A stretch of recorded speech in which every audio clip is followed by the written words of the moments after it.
As a career estate planning attorney in my former life, I help many people manage and protect assets of all kinds. And many of these people were in retirement. And I can tell you that a large percentage of them were not in the place they'd hoped to be in retirement for many reasons.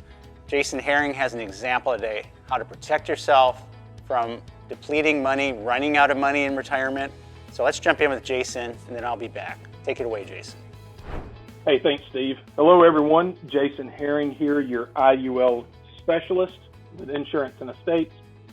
Hope you're having a great day. So today, let's talk a little bit about sequence of returns risk.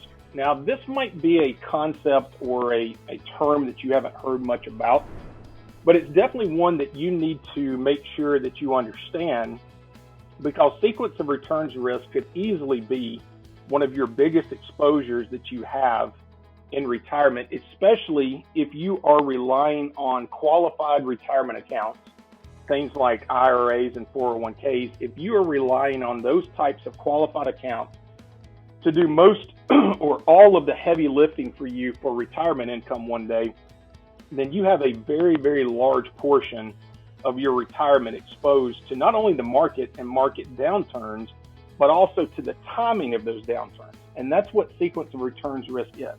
It's all about the timing of what happens to the market in relationship to when are you going to start taking withdrawals from your qualified accounts. So the best way to show you this is to really walk through a case study. And this is one of the biggest things that we do here at Insurance and Estates is we help you plan. We help you make sure that you have a plan in place so that you're diversified, so that you have other buckets of money, you have other assets that are sitting there ready to help you so that you can protect yourself from these types of risks in retirement. But let's look at this case study, and I think this will help you understand the risk that you have with sequence of returns. So we have a 65-year-old male here named Jack, and he's ready to retire. He has saved over $1 million, or right at $1 million now, for retirement. But all of this money is in a qualified account. It's in an individual retirement account or an IRA. So Jack is going to plan to take $105,000 per year during retirement to maintain his current standard of living. Now, Jack does have other sources of income coming in. He's got some Social Security and pension, but the large portion of his money is coming from this IRA. So Jack determines that he's going to need his retirement income or his retirement savings to produce $68,500 per year pre-tax for him to reach his $105,000 annual need and maintain his current standard of living. So in order to walk you through what sequence of returns risk is, all we're going to do today is look at two different time periods and look at some actual returns of S&P 500 so that you can see the risk that this client has depending on what time period he decides to retire. So the first scenario we're going to look at is from 1973 to 1998. So Jack is 65. He starts out with $1 million. He takes his first withdrawal of $68,500, and look what happens to the market that year. The S&P is down over 14%. So he only takes a $68,000 withdrawal, but he's already down over $200,000 of his balance, of his retirement income. But look what happens the next year. In the next year, a little bit larger withdrawal here for inflation, and then the market tanks. S&P is down 26%.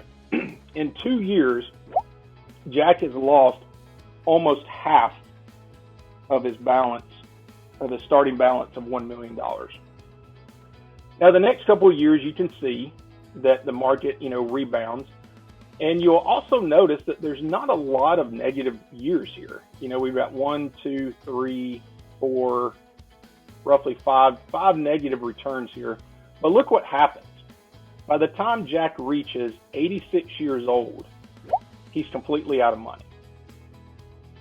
So how did that happen, right? How did he start basically, in 21 years, over a 21-year period, how did he go from $1 million in his and his retirement account down to zero. Well, everything was built around what happened in the early years. He was simply having to sell into a down market, and he was putting a tremendous amount of stress on this asset in the early years, and it just never had a chance to rebound. Okay? So that was from 1973 to 1998. Let's take a look at a different time period from 1982 to 2007 and see if Jack might fare a little bit better if he would have retired during this time period. So we have the same scenario, $1 million beginning of the year balance. He takes his $68,000 withdrawal, but look what happened to the market that year. S&P was up 21%. Next year, same thing happens, and the market's up 22%. Okay, so as we go through here and we look, we still have 1, 2, 3, 4. We have 4 negative years here, but look at age 86. At age 86, if you remember in our first scenario, Jack is completely out of money. In this scenario, from 1982 to 2007, Jack would have over $8.5 million in his retirement account. Now, how does that work? How can you, in one scenario, completely be out of money after 21 years, and in the other scenario, have plenty of money, $8.5 million? Well, once again, it goes back to what we're talking about today, sequence of returns, risk, and timing. Because look at, when you're comparing these two time periods, look what happens over that 25-year time period. Over the full 25 years, the returns in each time period are almost identical. But look what happened in the first 5 years. This is what doomed Jack when he retired in 1973 as opposed to 1982.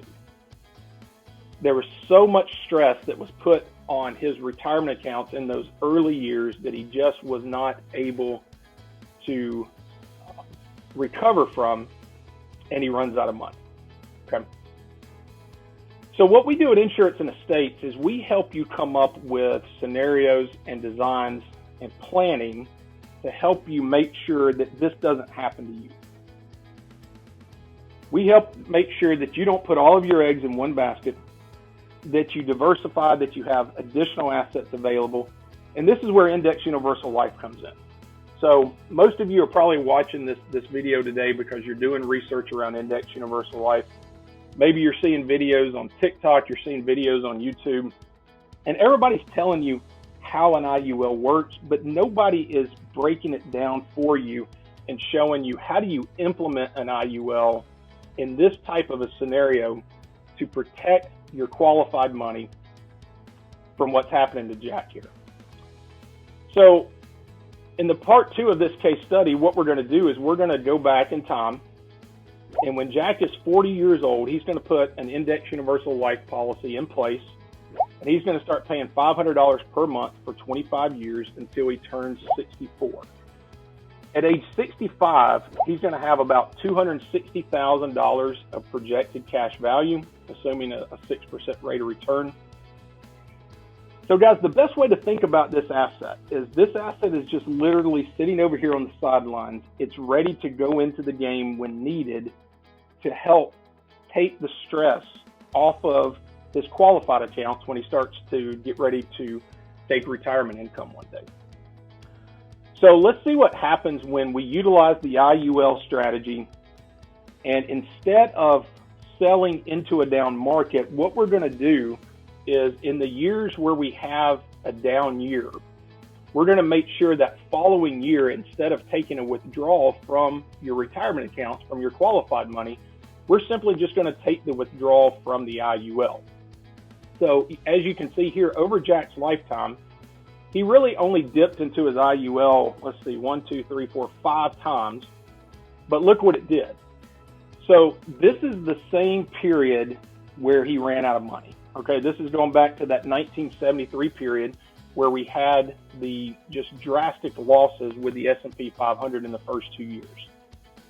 So if you remember in that scenario, Jack was out of money at age 86. Look what happens when he utilizes an index universal life sitting on the sidelines, ready to help take the stress off of his retirement accounts.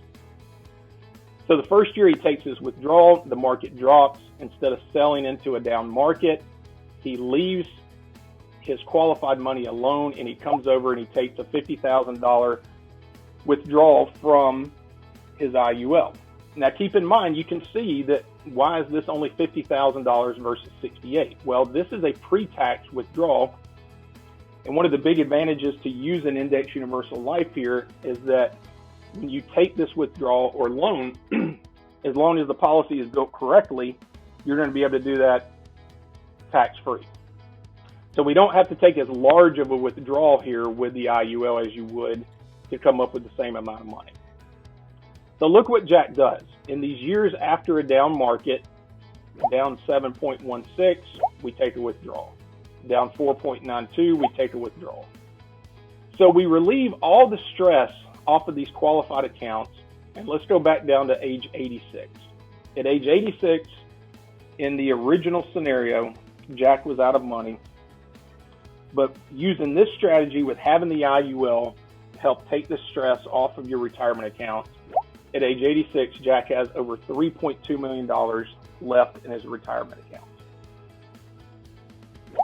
Guys, this is all about planning, right? This is all about working with people that know these strategies, know how to implement them, and know how to make sure that you're doing everything you can to diversify yourself and protect your assets when you get to retirement. I hope this was helpful for you today. And with that, Steve, I'll give it back to you. Thanks, Jason. Wow, what a good example. So you saw two time periods, right? Two 25-year time periods. The first one, a gentleman ran out of money. That's not what you want to happen in retirement. And the second one, because of the market sequence of returns, right? He had about $8 million. Huge difference, same period of time, same market, different time period, and that's what happened. So Jason suggested that you can use an IUL properly designed in order to make withdrawals during those lean years.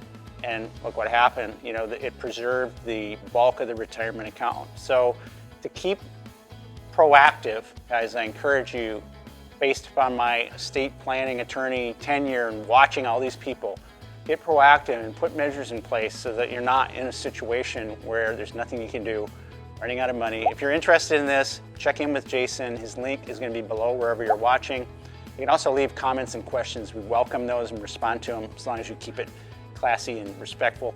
And with that, I'll see you in the next one.